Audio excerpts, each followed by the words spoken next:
Alberto Espinosa, ¿tú crees que deberíamos pedir perdón a nuestros oyentes por el despropósito de programa que vamos a hacer hoy sin el faro que nos guía, sin nuestro Busquets, sin nuestro Cross al frente? Como aquí perdón no se pide, jamás se pide perdón. Jamás. Bueno, jamás. Además le tenemos ahí, le tenemos por ahí. La primera vez que hacemos un Mindfuck siendo 3, pero es cierto que es por un buen motivo, el mejor de los motivos. Hoy Fran no va a estar por unos días. Pero bueno, desde aquí mandarle un abrazo porque estamos muy contentos, aunque no pueda estar con nosotros. Pero vamos a intentar hacer lo posible para que su ausencia no se note, cosa que va a ser imposible porque realmente es el mejor locutor del mundo del podcasting español. Entonces vamos a hacer lo posible imposible y vaya de antemano, pues eso, una pequeña pedida de perdón a los oyentes si esto no sale como es habitual, ya que me va a tocar a mí hacer su papel y evidentemente pues no estoy al nivel. O sea que vaya por delante esa pequeña disculpa. Y sin más, arrancamos. Buscamos el límite de la ciencia, de la innovación y de hasta dónde puede llegar un podcast sin su conductor. Buscamos los límites de la ciencia, el futuro de la tecnología, el alcance de la mente humana. Esto es Mindfuck. Esto es Mindfuck, arrancamos. Estamos tres caballeros poderosos en la palabra. Es Alberto Espinosa, ¿cómo estás? Pues muy bien, aquí estoy pues viendo a ver cómo sacamos esto adelante hoy, pero hombre, con vosotros dos yo creo que no va a haber ningún problema. No está tu socio y tu amigo, no sí está la... Sí está. Mira dónde está, efectivamente. Mira dónde está. Dale. No, 大家好，我是 Fran Izus Quiza， 我正在休陪产假，这就是为什么我无法展示 Mind Facts。我们请了一位中国人来做这件事。艾斯皮，你好吗？ Pero le noto un poco extraño, ¿no? Está un poquito cambiada la voz, tiene otro idioma distinto. Que está aprendiendo idiomas, Fran, en estos momentos. Bueno, nos viene estupendo para la temática de hoy. Jesús Callejo, ¿tú cómo estás? Pues fenomenal, aquí provisto con mi armadura china, mis inventos también aquí alrededor para darnos cuenta de que China no solo es la mejor innovadora tecnológica a día de hoy, sino que también lo fue en el pasado. Pues de eso vamos a hablar hoy en Mindfuck. Vamos a tratar el futuro de China, cómo está actualmente siendo un jugador importante también en la geopolítica actual. Y allá que nos vamos, vámonos.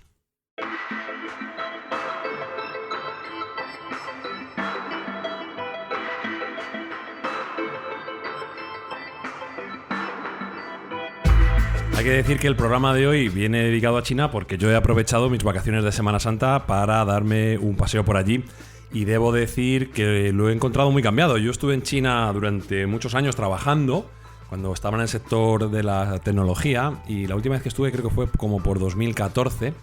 Ya era una potencia importante en el ámbito tecnológico, pero debo decir que lo he encontrado muy mejorado, mucho más moderno. Y creo que bueno, pues era una buena excusa para hablar del presente y el futuro y el pasado, que no va a hablar Jesús, de China, el reino medio, como ellos mismos se llaman, y por qué son tan esenciales en nuestra civilización y si lo van a ser mucho más, siendo quizá el jugador principal de la geopolítica de aquí en adelante. Entonces, Jesús, cuéntanos un poco por qué China es tan importante en nuestra historia. Muchas veces ha sido olvidada por los libros de historia europeos, que tendemos a ser bastante eurocentristas, pero sus aportaciones a la humanidad han sido muchas y variadas. ¿Qué nos puedes contar?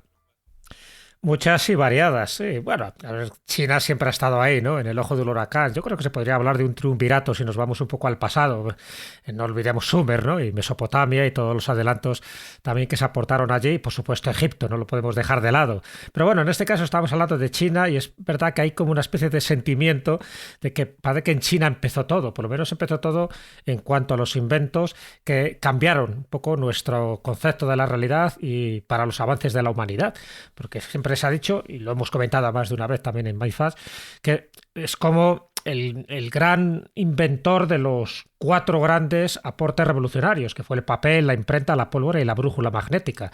Esos 4 yo creo que no hay quien se los quite antes de que empezaran a ser inventados y desarrollados en Europa. Pero China ya los tenía. Pero claro, puesto ya un poco a indagar ese pasado tan esplendoroso que tiene, porque es verdad que como todos los grandes imperios y todas las grandes civilizaciones ha tenido altibajos, ¿no? Ha tenido momentos donde prácticamente China pasó desapercibida y donde estaba marcando un poco las pautas, ¿sí? En función de los determinados imperios y sobre todo las dinastías, ¿no?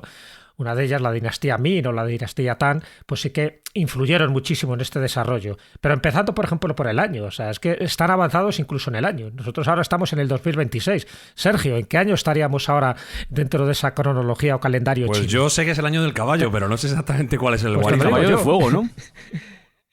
Exactamente, el año del caballo de fuego. Pues estaríamos en el 4724. O sea, que van adelantados incluso en el calendario.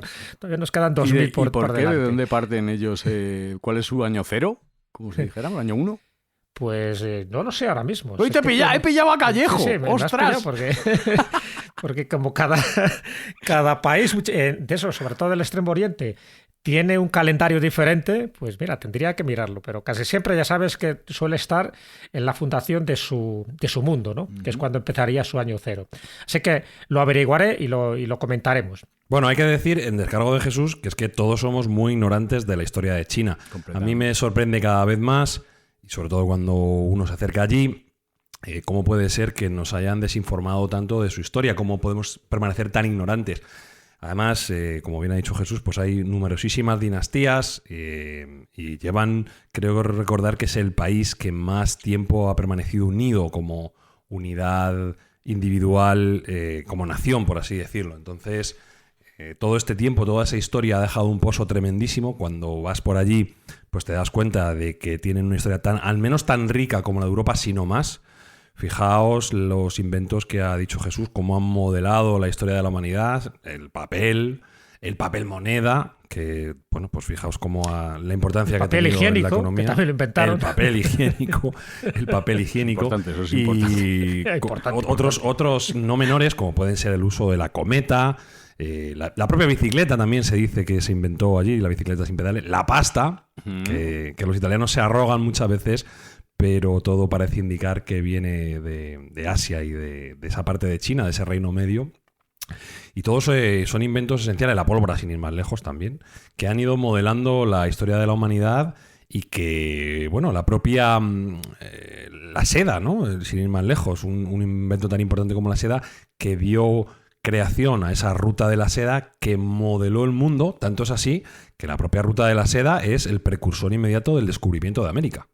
Recordemos que tanto Portugal como España se hacen a la mar para llegar a la especiería, para intentar sobreponerse al bloqueo que realizan los musulmanes sobre la ruta de la seda, al imponerse sobre el imperio mongol, que sí permitía ese tránsito de ideas y de productos desde la antigua Changán, que es Xi'an hoy en día, hasta Constantinopla y de ahí a toda Europa.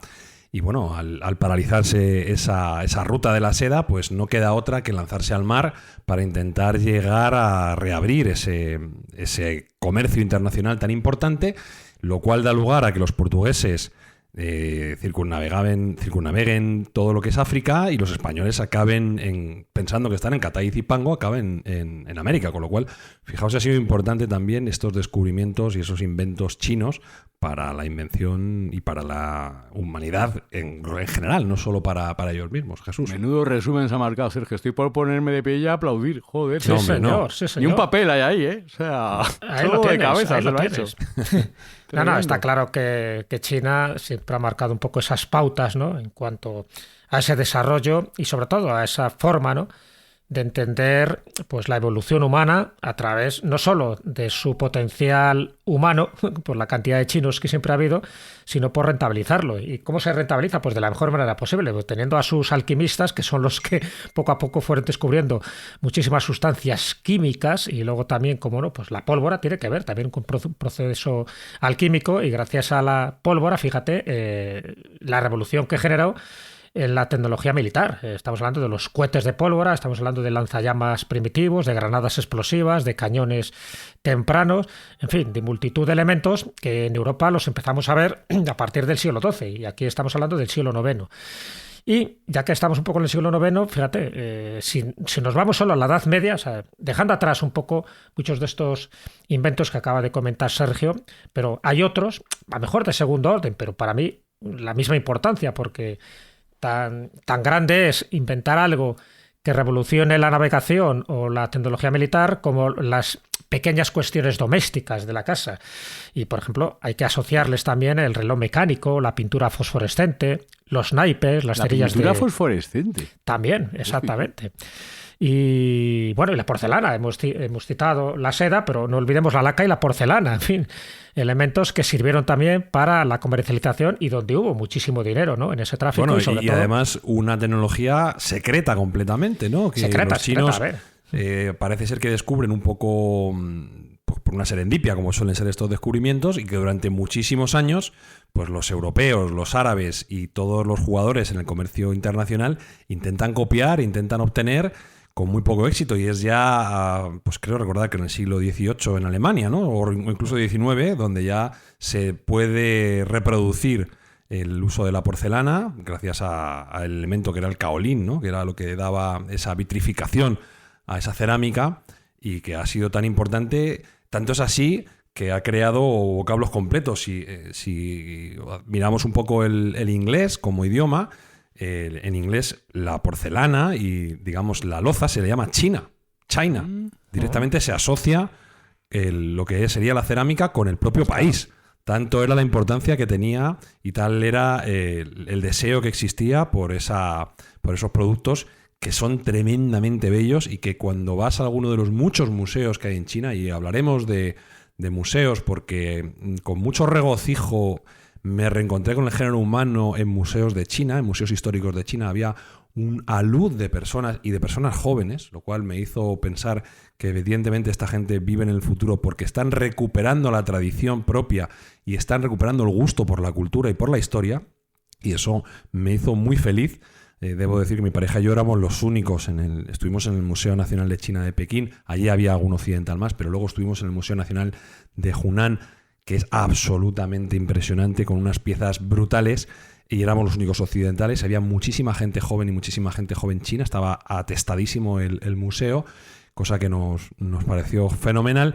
Y nuestros ojos se depositaban en esa porcelana que nosotros no tenemos en los nuestros, ¿no? Europa, por supuesto, tiene una historia riquísima también y muy notable, y hay que recomendarla como no puede ser de otro modo, pero carecemos de ese tipo de productos, ¿no? Entonces nos llama mucho la atención esa porcelana tan bella, tan ricamente decorada y tan delicada que, bueno, pues la extrañamos un poco, ¿no? Y ahí podemos ver la evolución también que ha tenido durante las diferentes dinastías. Desde muy atrás en el tiempo ya tenían un dominio tremendo de la cerámica, y la porcelana, sin duda alguna, que fue un bien de los que más se movían en esa ruta de la seda, en ese tránsito que venía desde la antigua Changán hasta Constantinopla.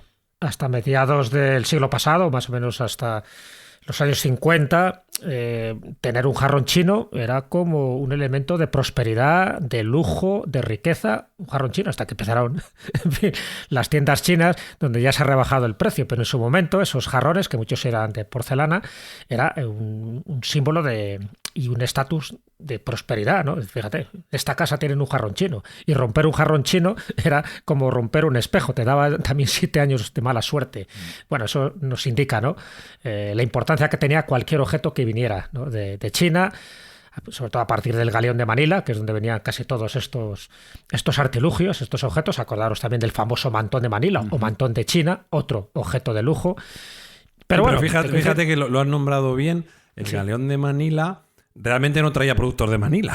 Traía productos, era productos de China. Lo que pasa es que lo traía, obviamente, a través de Manila, que era la colonia española que podía comerciar con los entornos del este asiático. Entonces, el mantón de Manila, que yo siempre pensé, en mi ignorancia, que venía de Filipinas, que era un producto de Filipinas, al tiempo, ya al estudiar un poco en profundidad, pues ya llegué a concebir que no, que efectivamente muchos de ellos eran de seda y de otros tejidos ricos que venían de la manufactura china. Sí. Y entonces es cuando íbamos descubriendo, ¿no?, que había otro mundo, y posiblemente con mucho más esplendor, más lujo y más sofisticación que el que teníamos en Europa cuando este tipo de objetos llegan. Así que se asociaba, ¿no?, cualquier objeto chino, y en general de Oriente Extremo, se asociaba pues a algo que te daba, pues eso, como un caché, como un cierto lujo en tu casa. pero es cierto que cuando muchas veces vemos abanicos, por ejemplo, extensibles, o cometas, o sombrillas, o paraguas, pues todo eso viene de ahí, ¿no? De China. O juegos como el dominó. Ya no digo la ópera, que las primeras representaciones operísticas, antes de que Monteverdi empezara a hacer sus óperas, ya estaban también allí y se hacían, evidentemente, no igual que las conocemos ahora, pero sí que podía ser perfectamente el antecedente de las óperas. O el hierro fundido, o la acupuntura. Hombre, el sismógrafo, fíjate, qué importante es, ¿no? Para determinar dónde se estaba produciendo un seísmo e incluso la posible magnitud que podía tener ese seísmo. Estamos hablando del año 132, que cuando se inventa ese primer sismógrafo, que por cierto, en algún museo de España, por ejemplo, en el Museo Filipino, que está en Valladolid, se ve una reproducción de un sismógrafo. Lo que sorprende en este podcast, yo no sabía que existía un museo filipino en Valladolid y ya me has creado una necesidad urgente de ir a Valladolid. Sí, tienes que ir porque precisamente los frailes, los monjes, cuando estuvieron allí en Filipinas, traían muchísimos de esos objetos y claro, no solo eran de Filipinas, sino también pues de China y de todos los sitios que había alrededor. Entonces, todos aquellos objetos que fueron trayendo los monjes se han convertido en ese museo oriental, creo que lo llaman así, el museo oriental, el museo que nosotros popularmente en Valladolid lo llamamos el Museo Filipino, ¿no? Pero es el Museo Oriental porque hay más objetos, ¿no? Solo de las Filipinas. Y yo vi ahí una reproducción del sismógrafo, con lo cual me llamó mucho la atención porque digo, mira tú por dónde. Y son pequeños apuntes que estoy dando, ¿no? Porque si hablamos de la medicina, acordaros que la vacuna contra la viruela, antes de Jenner, ya estaban haciendo productos naturales para curar esta enfermedad, esta epidemia, ¿no? Tan mortífera como era la viruela. Casi siempre asociada un poco a esos remedios taoístas, pero también muy asociados a la alquimia, porque la alquimia en China estaba en plena efervescencia. Acordaros también que el famoso emperador que construye la Gran Muralla, por lo menos de los que inician la Gran Muralla china, también estaba obsesionado por el elixir de la eterna juventud y pues utilizaba todo tipo de mejunjes que le daban para alargar su vida. Y eso pues propició no que él se alargara la vida, pero sí que se inventaran determinados productos que luego, tanto en cosmética como en elixires medicinales, sí que sirvió para aliviar más de una enfermedad. Claro, cuenta la leyenda que esta búsqueda de la eterna juventud por parte del primer emperador, Qin Shi Huangdi, supuso al revés su acortamiento vital, porque ingirió mercurio cuando parecía una buena idea. Cuando parecía una buena idea, no lo fue. Cuando pudimos acudir a Xi'an a ver los impresionantísimos guerreros de terracota, que es algo que alguien debe hacer en su vida una vez al menos, porque es uno de los yacimientos arqueológicos más importantes y más impresionantes de todo el mundo. Y dentro del museo pues se cuenta un poco las andanzas de Qin, que la verdad que tuvo mucho mérito, porque unificar un país tan grande en aquel momento y realizar, pues todas las gestiones que él unificó el país, tanto con moneda como con vías de carreteras, un poco el idioma también, y como dice Jesús, pues inició esa gran muralla china para mantener a raya a los invasores bárbaros que eran los Xiongnu del norte, ¿no? Que hacían incursiones y racias en todo el territorio. Fue un emperador importantísimo. Curiosamente su dinastía duró poco, apenas 100 años, pero intentó buscar ese elixir de la eterna juventud, que es algo, Jesús, que hemos visto muchas veces en la historia, ¿no? Los que mandan no se quieren ir de este mundo. No sabemos muy bien por qué. No, yo sí lo sé. A ver, tú imagínate, o imaginaros, si tenéis todo el poder omnímodo, que sois pues jefes de vuestro grupo tribal, que tenéis el poder de la vida y de la muerte, ¿no? Y que ¿cómo os vais a equiparar a un súbdito que sabéis que tenéis el dominio sobre su propiedad, sobre su cuerpo, sobre sus posesiones y sobre su alma, si me apuras? Pues lo que no quieren es morir como un súbdito más, como alguien de baja categoría. Entonces lo que busca un emperador, lo que busca, pues eso, un caudillo, lo que busca un jefe tribal es permanecer más tiempo en el poder, porque una vez que acaricias el poder, no sé lo que debe tener, pero es contagioso y además crea adicción. Entonces quieren mantenerse en el poder. Entonces lo único que les iguala al resto de las personas sobre los que ellos mandan es la muerte. Entonces aquí intentan eliminar, intentan evadir a la muerte. ¿Y cómo la evaden? Pues evidentemente reuniéndose con alquimistas. Acuérdate que en la corte de Felipe II, en la corte de Rodolfo II en Praga, todos ellos tenían alquimistas. El alquimista, que luego quedó desprestigiado porque dice, bueno, era la parte esotérica de la química. No era la parte esotérica, era la parte fundamental y esencial para que la química luego se desarrollara. El alquimista estaba supervalorado, mucho más que un geógrafo o un matemático, sencillamente porque lo que buscaba eran 3 cosas importantes. Una de ellas, posiblemente la menos importante para un emperador, que era la transformación interior, ¿no? El hacerte mejor persona. Pero las otras 2, que es transformar materiales innobles en oro o en plata, no me digas tú que eso no va a interesar. Y si además la otra manifestación que tiene la alquimia, que es conseguir el elixir de la eterna juventud, ya tienes 2 elementos fundamentales para que, por ejemplo, en el Escorial tuvieras una torre de los alquimistas o la torre de Praga, Rodolfo II la tuviera. Pero es que pasa con todos los emperadores chinos, todo el mundo tenía su parte alquímica, y cuando ya no la alquimia no funcionaba, por ejemplo, con los distintos reyes que ha habido, por ejemplo, a partir del siglo XIX, siglo XX, se rodeaban no de alquimistas, pero se rodeaban de magos, de videntes, de mediums, es decir, de personas que les pusieran en contacto con el más allá para ver un poco cómo podían alargar su vida, o si no la podían alargar, por lo menos cómo podían salvar su alma. Es decir, siempre es un anhelo del poder. El poder corrompe y el poder absoluto corrompe absolutamente, con lo cual lo que intentas es vivir mucho más que los demás para que la muerte, la danza de la muerte, no te equipare. Pues digo que yo entiendo a nivel psicológico que el que lo tiene todo, lo que no quiere es morir como todos. Pues fíjate también que es algo muy chino y que también se aprecia cuando vas al país. Ellos hacen una aportación a estas cuestiones esotéricas y mágicas, que son los geomantes, ¿no? El uso del feng shui para manejar las energías que estaban a su alrededor. Tanto es así que modifican el panorama y modifican las edificaciones. La ciudad prohibida pues está construida alrededor de un entorno que ha sido modificado humanamente para que sea apta para la vida del emperador.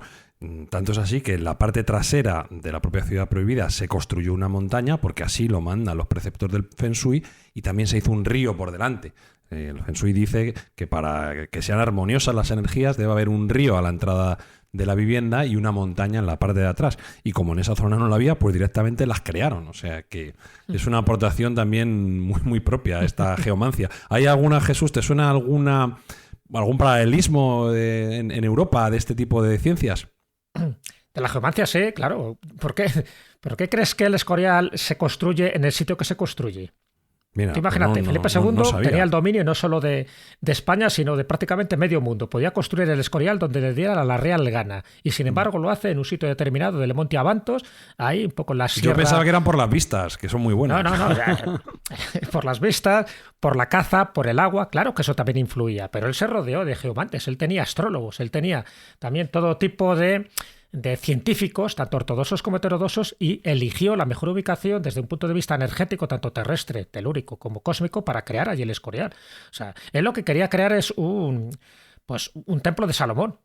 Y el templo de Salomón, si nos vamos atrás, si nos vamos también a la época de Salomón, a esos 3.000 años de antigüedad, también se construye en un lugar determinado, es decir, en un lugar donde todo ese tipo de energías confluyen. ¿Por qué? Porque lo que se busca también es que tengas el agrado de los genios, de los espíritus, de los dioses que había en aquel momento. Porque, no lo olvidemos, todo este tipo de construcciones estaban muy relacionadas con la espiritualidad y con la religión. Siempre se pensaban que eran lugares factibles para que los dioses te tuvieran a bien. Entonces, se rodeaba pues estos lugares pues de estatuas, de elementos asociados a los dioses, pero para tenerles a bien y para crear como zonas neutrales. Luego se descubrió con el tiempo, ¿no?, que existen las líneas Harman, es decir, que son líneas que cada 2 metros pues tienen, iba a decir circunnavega prácticamente todo el planeta Tierra, ¿no?, porque son líneas que van de este a oeste y de norte a sur, aparte de otro tipo de líneas secundarias. Y eso que se descubrió ahora, pues porque tenemos tecnología suficiente. Antes nuestros antepasados lo sabían, y por eso muchos de los edificios, esas líneas Harman, por ejemplo en las pirámides chinas, están separadas deliberadamente para crear un espacio neutro en el interior. Es decir, que esas líneas Harman están como agolpadas al inicio, a la entrada, precisamente para que luego tú entres en un espacio totalmente neutro, confortable, donde no haya ni energías positivas ni negativas de ningún tipo.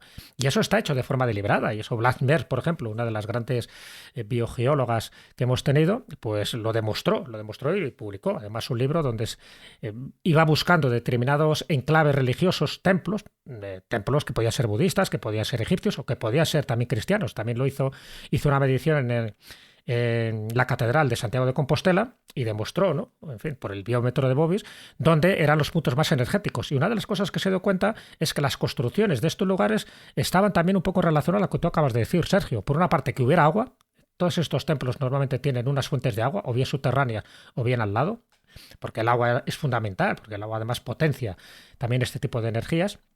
Y que tiene que haber algún tipo de, como de montaña o de cueva cerca también, ¿no? O sea, siempre buscando esas conexiones. Y por supuesto, la conexión con lo celeste, con lo cósmico. De ahí que haya una antena, que puede ser una cruz, que puede ser cualquier elemento dentro de la cúpula que atraiga ese tipo de energía cósmica. Pero claro, dentro de una mentalidad científica parece que no tiene ningún sentido, pero dentro de una cosmovisión espiritual sí tiene sentido, porque lo que intentas es agrandar el edificio, pero también agradecer a los dioses que ese lugar está hecho precisamente para ellos. Fíjate que una catedral, una iglesia, ¿cómo se llama normalmente? La casa de Dios, el templo de Dios. Eso dentro del monoteísmo, pero dentro de cualquier otra religión politeísta, todos los templos están asociados a la divinidad. Tú lo sabes bien, Sergio, que has estado en Vietnam, que has estado en Tailandia, que has estado en Camboya, que has estado en China, que has estado en Japón. Todos, absolutamente todos los templos tienen que ver con un dios. Y cada dios tiene que ver con un elemento de la naturaleza. No es lo mismo aquellos que están asociados al agua, que aquellos que están asociados al fuego, a la tierra o al aire. Entonces, desde ese punto de vista, claro que sí, todo está construido milimétricamente para que tengas una conexión directa con la divinidad. Oye, una pregunta, Sergio. ¿Y actualmente qué tipo, hay libertad religiosa en China? O sea, sí, ahora vamos a hablarlo. Es bastante sorprendente. Uno tiende a pensar que no, que tenemos inculcado que durante el comunismo se prohibió todo tipo de credos en China. Y resulta que China se ha erigido en el guardián, por ejemplo, del budismo. Las máximas joyas budistas del mundo actualmente están en China. Y nosotros pudimos acudir a varios templos y vimos un fervor religioso bastante elevado. Es verdad que es un fervor practicante un poco egoísta, porque se va a pedir a los templos, básicamente. Lo que vas es a pedir, como un poco aquí también, ¿no? En la iglesia vas a pedir a los santos. En ese aspecto hay un paralelismo. Pero las joyas budistas que hay en China ni siquiera las hay en la India. Y eso que el budismo entró casi 5 o 6 siglos después en China, por esa misma vía de ruta de la seda, ¿no? Que hemos estado comentando antes.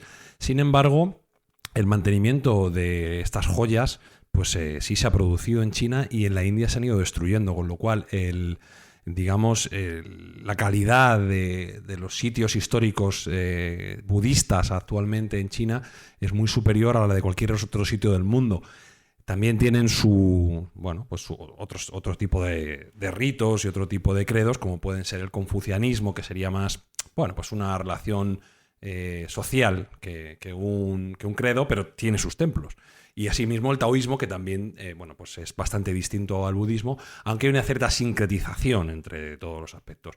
Yo, que en este viaje sí que he profundizado un poco más en la parte más mística y más religiosa, me he dado cuenta que el patrimonio cultural religioso de China es amplísimo y es inabarcable, porque solo por el propio tamaño que tiene el país, pues se llevaría décadas poder ver todo lo que tienen y lo mucho que tienen, ¿no? Porque suele haber templos en cada una de las ciudades importantes y algunos de ellos os puedo decir que son absolutamente sobrecogedores y que están a la altura de cualquier monumento pináculo del mundo. Hemos visto algunas cosas en este viaje que nos han dejado boquiabiertos y que además debo decir que a la gente que vaya a China de turismo, para mi impresión, las mejores ubicaciones en cuanto a atracciones no son las típicas. No es la muralla china, no es la ciudad prohibida. Hay otras cosas fuera de circuito que son mucho más impresionantes para mi juicio.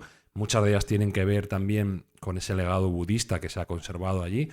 Recordemos que la parte más importante de las tallas budistas en roca están en China, porque, desgraciadamente en otros países como Afganistán pues se eliminaron, en la India también gran parte de ellas se eliminaron, y si queremos ver ese arte rupestre excavado en la roca, es China donde tenemos que ir actualmente. Entonces sí que hay un patrimonio cultural muy rico y yo creo que es desconocido para el occidental, y animo a todo el mundo que si viaja pues profundice un poco más en aquellas rutas laterales que no son las que todo el mundo conoce y que sin embargo causan muchísimo más asombro y están muy liberadas del turismo de masas, que sí que se puede ver en Pekín y en Shanghái. Entonces, y otro elemento también a tener en cuenta por lo menos en mi caso, sé que también en el vuestro, son los descubrimientos arqueológicos que se están produciendo en China, Sin duda. Que muchas veces pasan desapercibidos, pero que están también dando un vuelco a lo que se sabía de esa historia, en fin, prehistórica, en algunos casos neolíticas. Por ejemplo, en Lianzhou se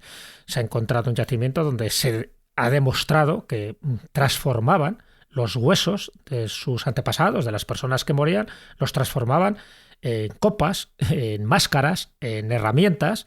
Y estoy hablando de hace más de 5.000 años. Aquí no se tira nada.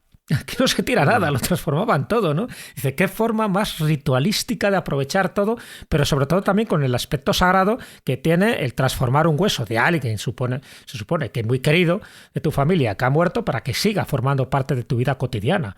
O también los descubrimientos que han surgido durante años. Lo que pasa es que ya sabes que en China, como todo se da a conocer mucho más tarde, que era lo de ¿cómo era? Sanxinchuin, en la provincia de Sichuan, que se han descubierto como una especie de máscaras gigantescas de 2 metros de altura, hechas en bronce, con los ojos almendrados.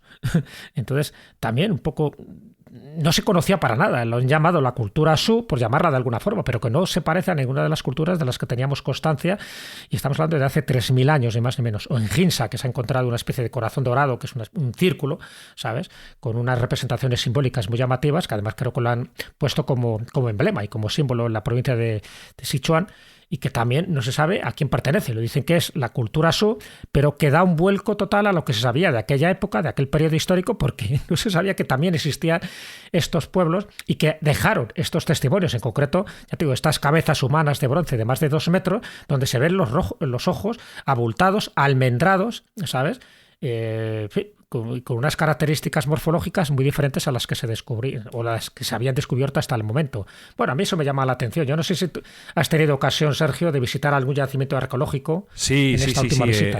Como te he dicho, estuve en Xi'an, en la tumba del emperador Qin, y luego en diferentes museos donde se lleva muy a gala este tipo de descubrimientos arqueológicos y le dan muchísima importancia, tiene una relevancia tremenda. Es cierto que normalmente trasladan todo lo que van descubriendo a los diferentes museos provinciales, que son tremendamente grandes, porque claro, todo en China es grandísimo. El tamaño, la escala te cambia completamente. Para empezar, pues son muchos y hay mucho espacio.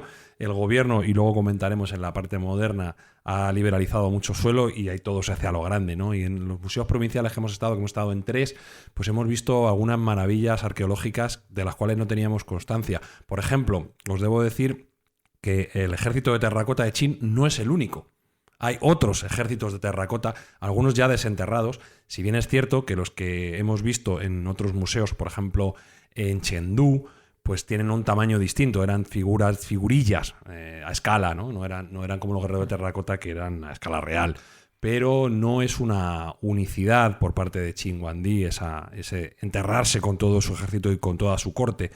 Y bueno, pudimos ver de primera mano la escritura china más antigua, que son los huesos oraculares, ¿no? Que se escribían en paletillas de animales, se tiraban al fuego y según donde partiese el hueso, al exponerlo al calor, pues el adivino o el oráculo daba un presagio u otro, ¿no? Estamos hablando de, se calcula aproximadamente en 1300 a.C., y ese tipo de escritura pues llega hasta la creación de la imprenta de tipos móviles, que ellos también se arrogan, porque ellos dicen que crean la imprenta de tipos móviles en madera, a diferencia un poco de la de Gutenberg, ¿no? Y 200 años antes, aparentemente, de la propia invención en Europa. Entonces, bueno, pues todo lo que pensemos que está aquí inventado, allí ya lo tenían. Y me gustaría hacer referencia a 2 cuestiones que ha comentado Jesús. Una es la invención de la pólvora, que fijaos, es importante que luego a la llegada a Europa cambia y pone culmen a la Edad Media para empezar la Edad Moderna con la caída de Constantinopla. Esa utilización de la pólvora es absolutamente esencial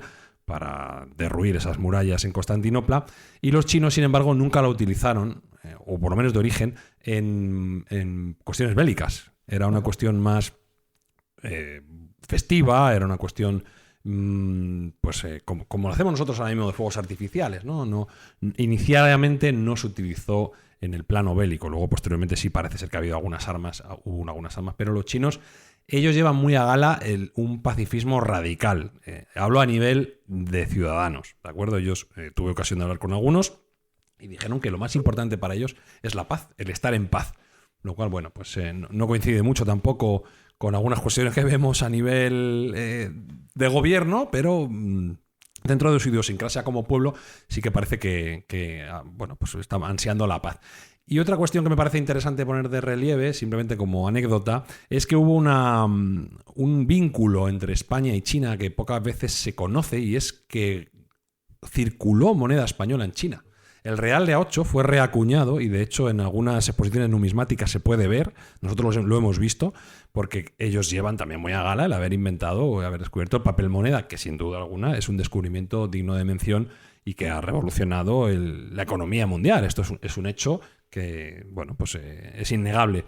Pero es cierto que España tuvo ese comercio a través de Manila, y a lo que les interesaba a los chinos, que era una civilización muy superior tecnológicamente durante muchos años, era la plata. ¿Y quién tenía la plata? Pues los españoles tenían la plata. Entonces el real A8 de plata se circuló como moneda de curso legal reacuñada durante mucho tiempo en China, y bueno, pues era más que bienvenido porque los chinos ansiaban esa plata que ellos no tenían en tanto volumen, porque digamos que iban sobrados de cualquier otro tipo de bienes. Y sin embargo, esa plata y ese oro pues eran muy, muy valorados. Y gracias a eso los españoles pudimos hacer un comercio que, por ejemplo, los británicos no pudieron hacer. Y eso desencadenó, y podríamos hablar también algo entendido, esas tan terribles guerras del opio, ¿no? Que probablemente a mí se me antojan como una de las peores gestiones de la guerra humana, ¿no? Obligar a un pueblo a comprar tu opio, a que se drogue y luego pues arrebatarles por la fuerza determinadas posesiones geoestratégicas, ¿no? Como fue en el caso de esas dos guerras del opio. No sé si, Jesús, quieres hacer alguna aportación. Sí, no, hay que... Se merece, yo creo que un programa específico por lo que tú dices, ¿no? Por la cantidad de estupideces que se cometieron en aquel momento, y como una sustancia que evidentemente daba muchísimo dinero, también sabes que estaba estropeando a tu pueblo entero, pero vamos. Pero además, con el visto bueno del gobierno, por decirlo así, del Estado. O sea, no estamos hablando de las mafias, ¿no?, que trafican con el hachís, con el opio, sino todo lo contrario. Y aquí yo sí que me pareció bastante vergonzoso, porque en el fondo ahí lo que primaba, como siempre, es el caballero don dinero, y sin embargo no estaba primando la salud de tu pueblo, de tus ciudadanos, que es lo que debería imperar. No, pero el gobierno chino sí se oponía a ese tráfico de opio. Ellos no querían que el opio fuese común en los fumaderos. Y son los británicos, ¿no? Los británicos los que lo obligan a asumirlo, ¿no? Y como, bueno, pues los chinos se niegan, pues directamente desencadenan esas guerras del opio que acaban con la concesión de Hong Kong, Kowloon, Macao y otros sitios donde, bueno, pues los chinos están en inferioridad tecnológica en ese momento y tienen que ceder, ¿no? Pero qué mal por un parte de un gobierno extranjero el obligar a comprar el opio, porque los chinos iban sobrados de cualquier otra cosa y los británicos no tenían nada que les interesase, al contrario de los españoles, que sí teníamos esa plata, que sí que durante un tiempo les interesó mucho más. Si estuviera Fran le diría, ¿has visto 55 días en Pekín? Pero exacto. Seguramente la respuesta sería que diría, no he visto nada de eso. Bueno, ¿por qué me tomas? Nos sorprende, ¿eh? No, esa ya te digo yo que no. Últimamente nos sorprende.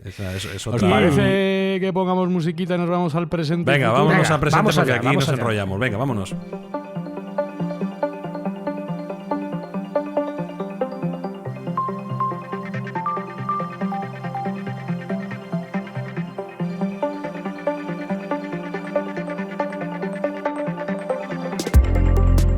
Bueno, pues aquí vamos a entrar en la segunda parte de nuestro podcast, como siempre, teniendo en cuenta cuál es la repercusión de China en el momento actual y de la que va a tener en el futuro. Siempre se está diciendo desde algunos ámbitos que China es el futuro. Yo empiezo a ponerlo en duda, y no porque no lo sea, sino porque considero que ya en el presente es una nación extremadamente poderosa y que te impresiona según llegas, porque hay la propia visión de la grandeza que tiene actualmente ese país, pues contrasta mucho con la decadencia que estamos notando en algunas otras naciones europeas y americanas, ¿no? Yo cuando he llegado allí lo he visto muy cambiado, como digo, desde 2014 no iba, y lo he visto muy mejorado, tremendamente mejorado. ¿Y por qué es esto? Bueno, pues principalmente China, ya sabemos todos que tiene un régimen político distinto al nuestro, no es una democracia occidental convencional, tampoco es un socialismo, no nos engañemos, esto de que comunismo, no, para nada. Y hay un culto al capital y un culto al comercio y al dinero mayor, diría yo, que en Estados Unidos y que en Europa. Yo he visto más músculo flexionado a nivel económico allí de lo que estoy viendo en Europa, ¿no? Es cierto que el gobierno pues tiene pues unos tintes socialistas, como dicen ellos, un socialismo a la China, pero está dando un resultado como mínimo interesante, y yo considero que China es actualmente me parece el país más interesante para visitar del mundo, porque es un país que está cambiando a una velocidad tal que no tiene parangón en ningún sitio de la Tierra. Y yo lo achaco a que es así porque su gobierno está compuesto por ingenieros, y los gobiernos convencionales están compuestos por abogados. Y tú y yo sabemos, Jesús, que los abogados no traen nada bueno. No. Entonces, ¿qué hacen los abogados ¿Qué es lo que saben hacer los abogados? Leyes. ¿Qué es lo que saben hacer los ingenieros? Pues obras. Obras civiles, aeropuertos, carreteras, trenes. Pues todo eso es lo que uno le impresiona cuando llega a China y ve ese despliegue tecnológico en el ámbito civil que te abruma, ¿no? Porque ver tanto rascacielos, tanto edificio y tanta luz que te penetra, pues te hace sentir pequeñito en cuanto a ciudadano del mundo como eres, ¿no? Entonces, bueno, lo interesante de China, ahora que vas a entrar un poco en todos esos detalles, ¿no?, que me parecen sorprendentes. Claro, antes siempre hablábamos de, fíjate, esto está hecho en China, ¿no? Made in China, y ahora parece que estamos pasando a está creado en China. Está cambiando la cosa. Siempre teníamos un poco el concepto de que en China lo imitan y lo copian todo, y ahora ya tenemos un poco la idea de que ahí se crean cosas, hay mucha innovación tecnológica. Claro, todo esto, cuando miras atrás, dices, es que no es tan largo en el tiempo esta revolución que ha ocurrido en China, porque es verdad que hubo una revolución cultural con la Mao Zedong, ¿no?, con Mao Zedong en 1949, pero que ahí hubo un desastre económico y humano tremendo. Y es cuando muere Mao Zedong, cuando entra Deng Xiaoping, estamos hablando del año 1978, cuando empieza ya a prosperar, porque se dan cuenta de que el comunismo extremo no los lleva a ningún sitio y que ese socialismo más moderado, con ciertas pizcas de capitalismo y sobre todo privatizando, que empiezan a privatizar sobre todo muchísimas empresas, es cuando empiezan a darse cuenta de que la cosa funciona. Y a partir del 2015, con el plan estratégico, es cuando ya dicen, oye, que somos una de las potencias mundiales y que el siglo XXI va a ser un siglo de China.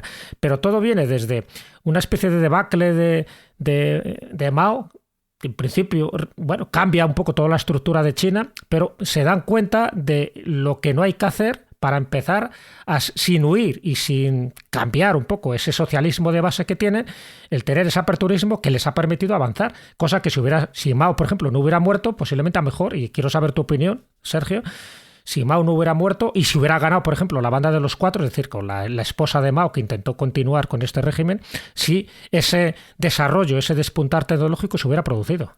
Pues mira, ellos tienen tres figuras principales consideradas como padres de la patria moderna, ¿no? El primero es el doctor Sun Yat-sen, que en los años 1910 y en adelante pues unifica el país. Después el país venía de estar muy baqueteado, muy golpeado por ese pues arrase al que habían sometido las potencias occidentales, ese neocolonialismo que había dejado a China muy mal. Pues es el doctor Sun Yat-sen el que unifica el país, incluso el que unifica el país también contra los japoneses, que intentaban ejercer su influencia para controlar y mangonear dentro de la política española, y a fe que lo pudieron conseguir con la creación del estado del Minchukuo. El siguiente es Mao Zedong, que efectivamente es una figura muy respetada y muy valorada. Y el último sería Deng Xiaoping, que, yo estoy contigo de acuerdo que es quien realmente inicia la revolución económica y de eliminación de la pobreza del país completamente, porque introduce algo tan sencillo como el incentivo económico. Hasta el momento de Deng Xiaoping no existía el incentivo económico, es decir, todo el mundo producía lo mismo y todo el mundo ganaba lo mismo, lo cual desincentivaba la mejora continua. Y Deng lo que hace es, aparte de modernizar la economía y abrirse un poco al mundo y proponerse como almacén y como fábrica del mundo, pues introduce el incentivo, y eso fue, a la vista está, un éxito tremendo. No olvidemos que China ha sacado de la pobreza a más de 600 millones de habitantes en un periodo de menos de 50 años. Esto es un hito económico absolutamente irreplicable y nunca visto en la historia de la humanidad. Y cuando uno llega a China y llega ahora, se da cuenta de que la sociedad es moderadamente feliz. Tú lo ves en las calles, la gente es más o menos afluente. Hay que decir que la renta per cápita sigue siendo relativamente baja en según qué zonas, ¿no? Unos 13-14 mil dólares, que sería un tercio de lo que es aproximadamente en España, pero no están exentos de comodidades, y ahora hablaremos porque los precios del coste de la vida no han subido tanto como han subido en otros sitios del mundo. Entonces, ¿por qué es esto? Bueno, pues como digo, ellos tienen un sistema de gobierno, el que es, pues es criticable en algunas cosas, alabable en otras, pero lo que es pragmático al extremo. Y ellos van intentando buscar la mejora del pueblo continuamente. Pero, por ejemplo, vamos a ver, problemas que tenemos en el mundo occidental, que son, por ejemplo, el precio de la vivienda. No lo por tienen. Ejemplo. Allí no lo tienen. A ver, con un disclaimer grande, no lo tienen en zonas que no son premium. Si tú te vas al centro de Pekín o al centro de Shanghái, las viviendas son carísimas, es evidente. ¿Qué hacen mejor que nosotros para que la vivienda no sea tan cara? Yo he estado viendo, y como también me dedico un poco al tema inmobiliario, tengo esa formación profesional de ver el precio de las cosas, el precio de las casas, nunca mejor dicho, y se encuentran pues unos precios que a ojos europeos son absolutamente sorprendentes. Viviendas de 3 dormitorios, con garaje, trastero, modernas, con terrazas, pues en el entorno de los 60-70 mil euros, 100-120 metros. Buenas viviendas de nueva construcción. ¿Cómo lo consiguen? Bueno, pues por 2 vías. La primera, hay una planificación estatal del suelo muy importante. El gobierno es el dueño del suelo y lo que te da es una concesión a 75 años, que luego normalmente es prorrogable, ¿vale? Se prorroga cuando llega a los 75 años. Realmente, para cualquier persona va a ser difícil tener necesidad de más de 75 años, porque cuando alguien puede hacer una vivienda, pues está en los 20, 25, entonces más de 75... pues sería muy buena noticia si te hace falta una prórroga para la vivienda, ¿no? O sea, la vivienda, por ejemplo, no es heredable. El uso sí. El uso es heredable. El uso sí. El uso es heredable. Es decir, si tú te mueres en el año 30 de tu concesión de 75, tus hijos pueden heredar esos 45 que quedan. Y incluso cuando se acaben esos 45, hay unas prórrogas que se pueden negociar, por así decirlo, con el Estado. Pero bueno, eso permite al gobierno no tener ningún tipo de problemas que tenemos aquí, pues de expropiaciones, de planificación. Mira, necesitamos esos 100.000 metros y mañana entran las máquinas. La segunda vía de la dilución del precio de la vivienda y de otras muchas cosas es una producción exagerada. O sea, el número de grúas, el número de máquinas y el volumen de construcción que se ve allí es inusitado. O sea, tanto hay que han llegado a tener problemas de demasiada oferta, que eso también puede ser peligroso, una burbuja de oferta. Y lo que hace el gobierno es paralizar cuando eso pasa. Mira, pues hay que parar las máquinas y ahora mismo las empresas que tienen un incentivo, como digo, capitalista brutal, porque algunas empresas son estatales, pero no todas. Hay una iniciativa privada también bastante alta. Lo que se hace es, pues en sus planes quinquenales, se les va ordenando, porque ellos tienen planes a 5 años, se les va ordenando qué zonas se van a desarrollar y cuáles no. Y eso ha conseguido que la inflación que hemos sufrido en Europa no la tengan. Por ejemplo, hay vehículos, ahora entraremos, vehículos eléctricos por 5.000 euros. Toma ya. 5.000 euros. Hay sofás más caros en Europa de 5.000 euros. Entonces, porque hay coches impresos en 3D y además en serie. Sí, bueno, y porque han abaratado muchísimo los costes. Porque ellos tienen la cadena de suministro allí montada, porque tienen el ecosistema, porque han dado rienda suelta a una competitividad brutal, más de 600 marcas de automóviles que evidentemente no van a triunfar todas, se verán reducidas por ley natural y ley de evolución económica a unas pocas. Pero bueno, tienen el mercado de la automoción, se lo están fagocitando. El mercado de la automoción, tal y como lo conocemos en el mundo occidental, va a desaparecer. Va a ser presa de las marcas chinas, porque allí tienen el know-how de cómo hacer los vehículos eléctricos. De hecho, sorprende mucho que 8 de cada 10 vehículos que ves allí en las zonas nuevas son eléctricos. Aquí en Europa estamos hablando de 2 de cada 10. Allí ya es 8 de cada 10. Eso también es una forma de crear industria, y una industria deseable, porque yo creo que a nadie se le escapa que el futuro es eléctrico, o sea el que sea por vía de baterías, sea por vía de hidrógeno, sea por vía de mini reactores nucleares, pero el futuro es eléctrico. Y ellos han conseguido, dando posibilidad a los grandes fabricantes mundiales a que se instalen allí de forma sencilla, como por ejemplo Tesla, recordemos que tiene una gigafactoría en Shanghái, donde produce pues gran parte de sus coches, entre ellos el Model 3, que es el de más volumen de producción.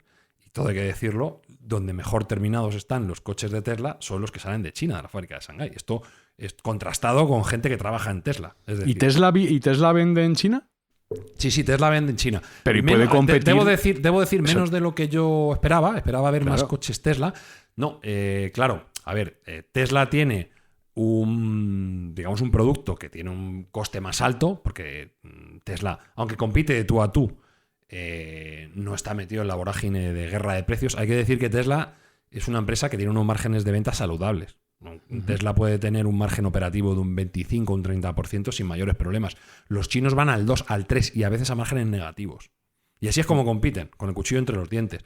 Entonces, ¿qué va a ocurrir con eso? Pues que solo van a quedar unas pocas marcas, pero las pocas marcas que queden van a ser muy potentes. Han aprendido, como pasó exactamente igual en el ámbito de la telefonía móvil, que aprendieron de Apple, que les dejaron instalarse allí, les dieron el soporte máximo por parte del gobierno y por parte de las administraciones para que crearan sus fábricas allí para todo el mundo, y lo que han hecho es copiar el know-how.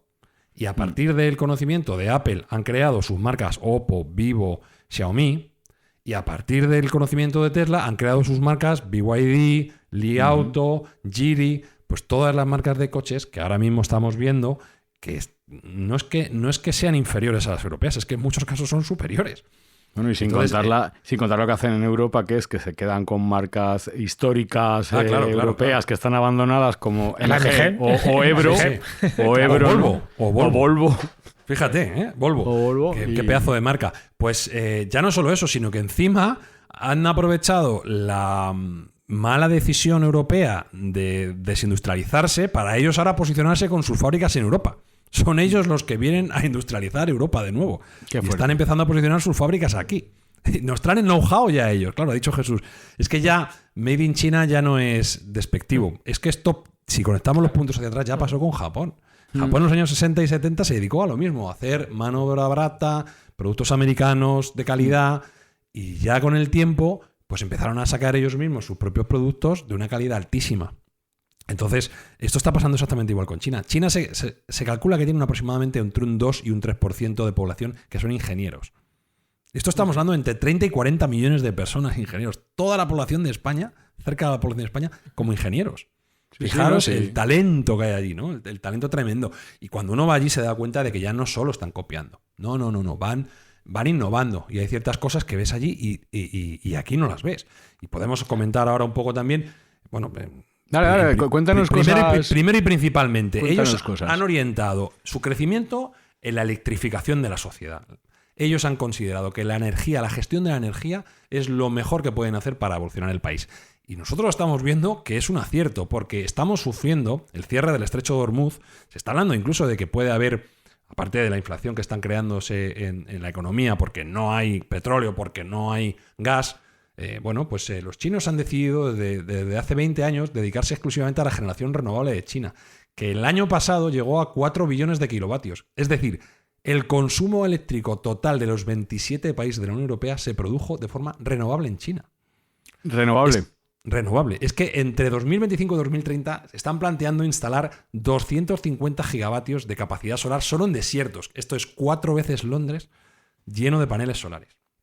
Es que el 35% de toda la inversión mundial se ha realizado en energía de transición en China.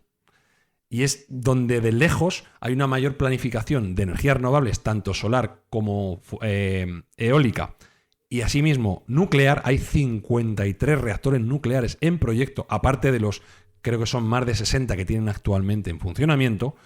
Ellos son independientes del ámbito energético. Y eso se nota. Se nota porque todas las luces están encendidas. Todo por la noche parece como si fuera de día. Todos los coches son eléctricos. Hay cargadores eléctricos a cada minuto. El gasto energético en electricidad tiende a cero. Y cuando eso pasa, pues hay derivadas de segundo orden, como son otras que os voy a contar, porque otra de las cuestiones que ha ocurrido con esa electrificación es la electronificación de la sociedad, que es otra cosa distinta. ¿Qué es la electronificación de la sociedad? Bueno, pues que todos los servicios han pasado a ser electrónicos. 2 ejemplos voy a dar. Uno, el más sencillo, los taxis. Allí no existe Uber. Uber estuvo en su momento determinado, no pudo competir porque es cierto que el gobierno chino es proteccionista con sus tecnológicas y con sus empresas de internet, y funciona una empresa que se llama Didi. Bueno, pues debo decir que funciona bastante mejor que Uber. Y bastante más barata, o sea, infinitamente más barata. ¿Por qué? Porque hay un volumen muy alto de vehículos, como hay una población también y la gente lo está utilizando, pues hay mucha demanda, hay mucho volumen de conductores y los precios de la energía son, como digo, tendentes a cero. Entonces, tener un coche eléctrico funcionando tiene el coste del propio conductor, no tiene otro. Y la amortización del coche. Entonces, o sea, pero son con conductor. ¿No has visto? Sí. Bueno, no. Ya los hay autónomos. Yo no los he visto este viaje, pero me consta que los hay autónomos porque, digamos que el Silicon Valley de China es Shenzhen, que es el espejo de Hong Kong, donde antes donde siguen produciendo los teléfonos, etcétera, pero que al principio era, pues hace 40 años era un pueblo de pescadores y ahora es una urbe de las más modernas del mundo. Pero yo en este viaje no he ido. Entonces, allí me consta que allí en Shanghai hay vehículos autónomos ya desarrollados. Yo creo que en el ámbito autónomo no van por delante. Quien está por delante son los americanos, con Waymo y con Tesla, con su conducción autónoma, que por cierto se acaba de aprobar en Europa, acaban de aprobar por primera vez conducción autónoma supervisada, eso sí, de Tesla en Países Bajos. Esperemos que llegue a España y al resto de países en breve. Pero el caso es que allí, como os he dicho, hay un 80% de los coches son vehículos eléctricos. Y eso conlleva que, primero, el coste sea muy bajo, el coste por kilómetro sea despreciable en el ámbito energético, no haya polución en las ciudades. Eso me ha sorprendido porque yo recordaba de las veces anteriores que se veía un smog bastante feo. Y en Pekín sí se ve, pero en otras ciudades, digamos, más modernas, como puede ser Chengdu o incluso Xi'an, mucho menos. Y eso hace que la gente, pues que muchas veces prescinda de su propio coche y utilice estas aplicaciones que son tremendamente prácticas y que os puedo contar que cuando yo pedía el vehículo desde la puerta de mi hotel tardaba minutos, 2-3 minutos en tener un coche en la puerta que te llevaba a un precio ridículo, una fracción de lo que puedes pagar aquí. A lo mejor por 2-3 euros hacías trayectos de 10-12 kilómetros. O sea, es algo que funciona tremendamente bien. Y bueno, pues ese tipo de electronificación se lleva al absurdo en otras circunstancias. Por ejemplo, voy a poner otro ejemplo muy gracioso. Ellos tienen Starbucks, ¿vale? Café, les gusta el café, pero tienen el Starbucks chino, por así decirlo. O sea, tienen Starbucks el convencional, pero ellos han creado una marca propia que se llama Luckin Coffee. Luckin Coffee es una marca que se ha dado cuenta de que puede, dando una calidad muy parecida al café que da Starbucks, puede reducir el precio a una fracción. Un café de Luckin Coffee viene a costar 1,50, 1,20, un café de buen tamaño y de misma calidad, como digo, del Starbucks Coffee, que debe andar en 4,50, 5 euros en España. Vale, pues allí dan el mismo. ¿Cómo lo hacen? Pues muy sencillo. Para empezar, solo tienen un empleado por tienda. Tú no puedes pedir en la barra. Tienes que pedir a través de la aplicación. Todo está electrificado, todo está electronificado. Tú pides a través de la aplicación y la persona recibe el pedido y lo prepara y lo deja encima de la barra y tú pasas un código de barras cuando está terminado y recoges tu pedido. O si vas de camino, pues llegas, lo pides de camino, vas y lo recoges. Y todo se hace por la aplicación. No puedes tener una interacción con el empleado. Con un solo empleado y locales más pequeños han conseguido ser muy eficientes y tener un precio del café mucho más barato. O, por ejemplo, los envíos de comida. Pues ves un enjambre absoluto de repartidores de comida que lo permite, pues eso, que todo está electronificado y que todo se realiza a través de aplicaciones. Tanto es así que el dinero ha desaparecido, por así decirlo. Solo se calcula que un 2% de las transacciones económicas se realizan por vías convencionales. Por cash. Por supuesto, cash ya casi no existe y a mayores pago con tarjeta tampoco. Ya no existe pago con tarjeta. Entonces, todo se realiza con dos aplicaciones. Una es Alipay, que es del grupo Alibaba, y otra es WeChat, que bueno, también es la aplicación unificada esa que tiene. Eso es, las super aplicaciones. Bueno, pues con eso se paga todo. Tú puedes pagar a la gente, pagas todos los servicios. Y de hecho es que si no tienes esas aplicaciones, es que estás muerto, no puedes hacer nada allí. Porque casi no se admite el efectivo ni las tarjetas occidentales en ningún sitio. Hay que decir que el sistema que ellos tienen funciona tremendamente bien, pero claro, funciona si te adaptas a su modelo. Tú no puedes llegar, no, yo quiero pagar con Visa. No puedes, es que sencillamente no puedes. Tienes que pagar como ellos con su sistema. Si tú te metes dentro de su círculo, funciona espectacularmente bien. ¿Eso qué permite? Pues permite erradicar la economía sumergida, ser mucho más eficientes en la gestión presupuestaria tributaria, es decir, se captan mucho más impuestos porque ya no hay trampa ni cartón, todo está a la vista de todos, y eso conlleva también una reducción de impuestos. Se estima que el 80% de los ciudadanos chinos no pagan impuesto de la renta. Solo el 20% que tienen, digamos, más capacidad económica son los que pagan. Entonces, Si a eso le sumamos a que tampoco se cobra el IBI, que es algo que a un europeo le parece llamativo. No se paga IBI, no se paga impuesto sobre la propiedad en la mayoría de los sitios. Hombre, porque tampoco es tu propiedad. Claro. Bueno, pero bueno, vas a estar 75 años usándolo. Pagar el impuesto del uso. Podría tener un sentido, ¿no? Allí tampoco se paga. Eso quiere decir que, bueno, pues han conseguido reducir bastante los gastos tributarios y, bueno, a nivel de competitividad, pues son bastante agresivos. Me ha sorprendido también que, preguntando el salario medio, hablo de ciudades de segundo orden, no hablo en Pekín ni en Shanghái. Me decían que estarán en torno a los 1.000 euros de salario medio, ¿vale? No me parece tan poco. O sea, no, es mucho menor que el de Europa, por supuesto, pero es que el coste de la vida es una fracción. Es que nosotros hemos llegado a cenar en restaurantes, de un restaurante normal, por 10 euros, 2 personas, pero perfectamente bien. Los taxis, como digo, 2, 3 euros. A ver, también, aquí yo creo que también hay una parte un poco oscura que si tú tienes todo controlado y unificado en una aplicación, super aplicación, con pago, con todo, hay un control poblacional serio. Es que es lo que buscan, precisamente. Sí, las calles por todas las calles. Evidentemente. Comete un delito allí, ya verás tú lo que van a tardar poco en pillarte. Claro. A ver, eso evidentemente también se nota en seguridad.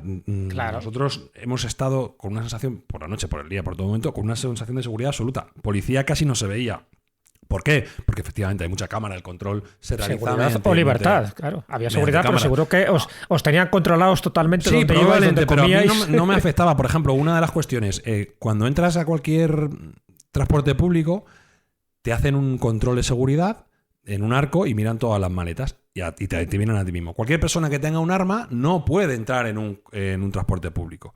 Pues a mí eso no me molesta. A mí no me parece una mala idea. No, oye, mira, está bien. No me parece una mala idea. Algunos lo podrían ver como un recorte de libertades. A mí personalmente, como no suelo llevar armas, nunca las he llevado, pues no me parece. Recorte de libertades mal. También en sistemas democráticos, o sea que tampoco. Claro. Entonces, yo no veo ese presente distópico que algunas personas presentan. Evidentemente, insisto, no es una democracia al estilo convencional. Hay un recorte de libertades. Hay ciertas cosas que no se pueden hablar en China. Esto es así. Hay ciertas cosas. ¿Qué? Sobre todo la territorialidad. Sobre todo de Winnie the Pooh.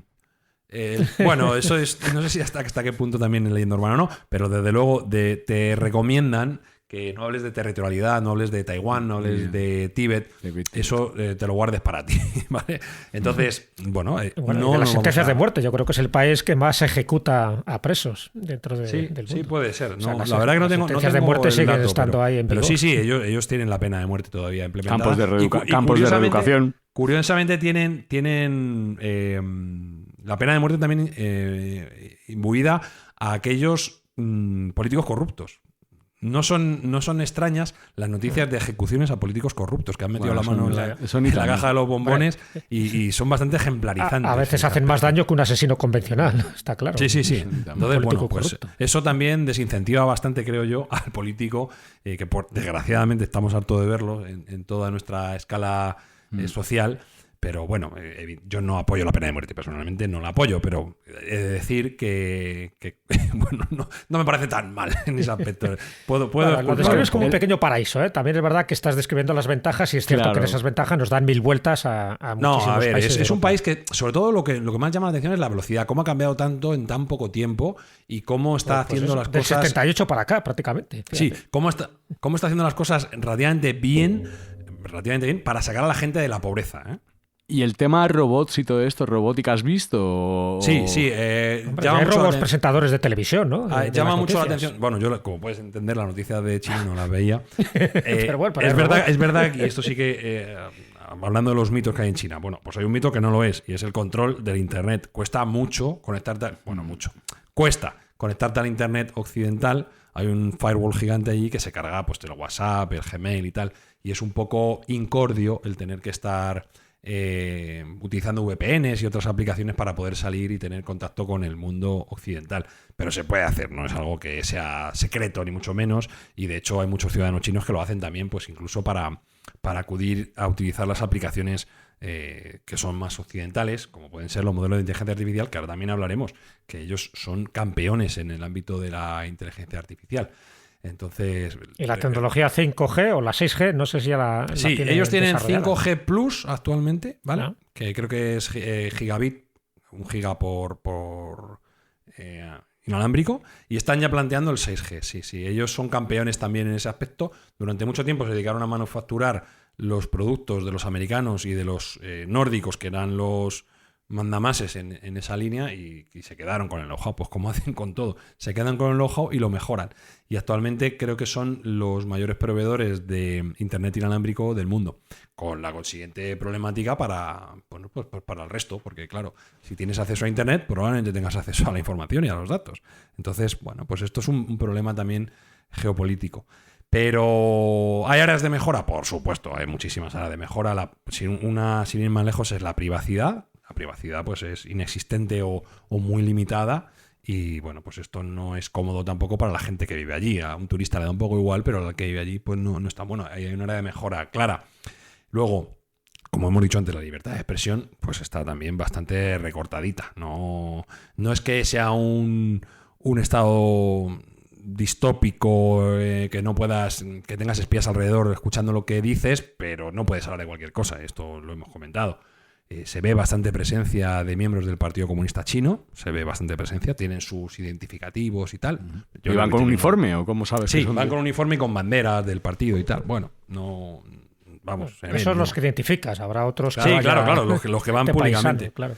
Y luego hay algún contraste también, que esto ha sido un poquito más llamativo en el ámbito de la higiene y de la educación para un occidental, ¿no? Por ejemplo, pues hay una banda sonora allí muy común que es el gargajo profundo. O sea, que tú en España alguien carraspea y esputa, luego posteriormente pues te parece una cerdada tremendamente, ¿no? Y allí es algo común que no debe estar visto como de mala educación porque está en el día a día. O otra cosa que me llamó mucho la atención, yendo yo en el tren, que hay que decir que los trenes son tremendamente modernos y tienen muchísima más red de lo que tiene España y de lo que tiene Japón, que eran hasta ahora los dos principales países del mundo. Bueno, los chinos han multiplicado por 10 la dinámica que teníamos nosotros como segundo, primer. Creo que España estaba por delante ya de Japón en la última tanda. Bueno, los chinos nos han sobrepasado tremendamente y, sin embargo, pues hay ciertas cuestiones. Pues, se me puso al lado un señor al lado mío, que empezó a hacer una prospección en sus fosas nasales. Y cuando encontraba algo de enjundia lo miraba y tal, y cuando encontraba algo que era alimenticiamente interesante pues se lo metía a la boca directamente. Pues de que sí, no se tira nada, igual que los huesos. Se recreaba ahí en el saborcillo ahí de lo que salía de sus fosas nasales, y cuando encontraba algo que no le parecía enjundioso ni nutritivo, pues se lo pegaba en la suela del zapato. Otro. No, se lo pegaba a la suela del zapato. Ni ofrecían ni nada, Jesús, unos maleducados. Sí, bastante asquerosito para lo que nosotros estamos acostumbrados. Pero bueno, entiendo que maleducados hay en todos los sitios, no solo en China. Pero bueno, hay algunas convenciones, sociales. Después de la comida es síntoma de educación, si eructas. No es síntoma de mala educación, no es... Pues no es de mala educación. Tampoco, la verdad, yo no lo escuché más que en un par de ocasiones, pero no es algo de mala educación. Eso sí que es una cosa más de convención social en ese aspecto. Pues yo creo que con un horazo de programa que tenemos aquí podemos ir dando cierre, ¿no? Sí, hemos hecho... Sí, hombre, quedan muchas cosas, pero yo creo que hay que reservar para otro programa, porque... Solo voy a dar un último dato, porque se nos ha ido el tiempo con todo lo que teníamos que hablar, y es que China también está en la vanguardia de la inteligencia artificial. Si yo os contara que en el mundo hay dos equipos, uno que tiene modelos de inteligencia artificial cerrados y de pago, y otro que son gratuitos y abiertos, ¿en cuál de los dos equipos querríais colaborar? Pues esos son los chinos. Esos son los chinos. Los que están abiertos y los que están haciendo las cosas gratuitas son los chinos. Sí, señor. Entonces, quizá nos tengamos que quitar también algunos prejuicios de lo que están haciendo. Los modelos de inteligencia artificial chino son actualmente open source, y se están utilizando en muchísimas partes del mundo como modelos frontera porque son gratuitos, básicamente. Entonces, no están al nivel todavía los americanos, a nivel de capacidad ni de complejidad. Están avanzando poderosamente, pero son gratuitos y son de código abierto. Entonces, eso hay que reconocérselo también y de darse cuenta de que en ese aspecto nos están haciendo un favor al resto de la humanidad porque están impulsando tremendamente el auge de la inteligencia artificial. Entonces... un punto a favor de China en ese aspecto.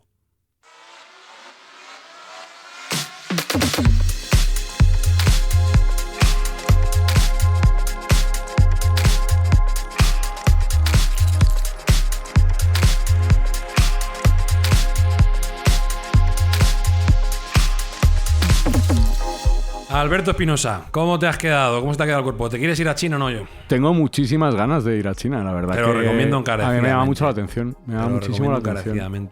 Jesús Callejo, te eché muchísimo de menos allí. Te hubiera encantado. Sí, porque sabes que China es una asignatura pendiente mía.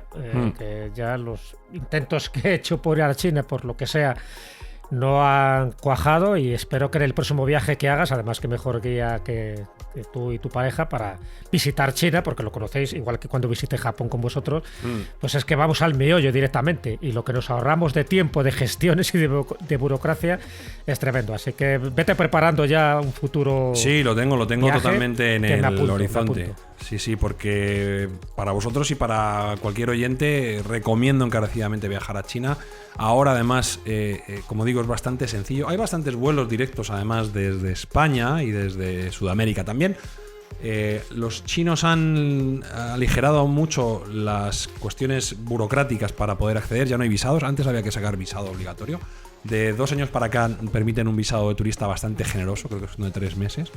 Con lo cual, si uno hace los deberes informativos antes y sabe cómo instalar las aplicaciones para pagar, las aplicaciones para reservar hoteles, trenes, que no son tan difíciles, o sea, no son aplicaciones muy complicadas, la mayoría suelen tener versión en inglés, creo que es el país más interesante para visitar ahora mismo y te da una visión de cultura madre en cuanto a lo que es Asia en general, porque uniendo los puntos te das cuenta de que China está presente en Japón, China está presente en Vietnam, China está presente en Corea y es altamente interesante. Así que se lo recomiendo a todo el mundo y bueno, pues para dentro de poco prepararemos otro viaje y el que se quiera venir está invitado. Ahí está. Nos tienes que recordar, Sergio, dónde van nuestros dineritos, nuestras donaciones. Muy bien tirado, porque como he hablado tanto, no recordaba decir que las escuchas de nuestros oyentes durante esta fase de la temporada van a ir destinadas a Pupa Clown, que son payasos de hospital que están alegrando la vida de aquellos niños que están actualmente ingresados en hospitales de Murcia, con lo cual cualquier anuncio que les surja por los auriculares a nuestros oyentes, que lo admitan de buena gana porque va para una buena acción. Y no es un cuento chino, ¿eh? Y no es un cuento chino. Bueno, señores, pues ha sido un placer. Creo que hemos medio honrado la figura de Fran Izuzquiza, aunque a mí se me ha hecho cuesta arriba no tenerle. Lo has hecho fenomenal, Sergio. Lo has hecho fenomenal. Muy bien. No puedo compararme a un grande como él, pero le tendremos en breve por aquí y además estamos contentos porque su ausencia está más que justificada, como digo, por el mejor motivo de los que se puede tener. Así que en breve le tendremos ya por aquí y mejorando el panorama. Pues nada, buena semana a todos, Mindfactors, Jesús, Sergio. Muy bien. Como diría Izuzquiza, chao. Mindfacts llega cada semana a tus oídos a través de Spotify, Apple Podcast, iVoox o tu aplicación favorita. Búscanos en redes sociales. Somos Mindfacts. Te comparto unos proverbios y refranes chinos. 耳闻之不如目见之，目见之不如足见之。Lo que oyes no es tan bueno como lo que ves, y lo que ves no es tan bueno como lo que puedes hacer. 从善如登，从恶如崩。La obediencia al bien es tan difícil como escalar una montaña, y la sumisión al mar es tan rápida como un desprendimiento.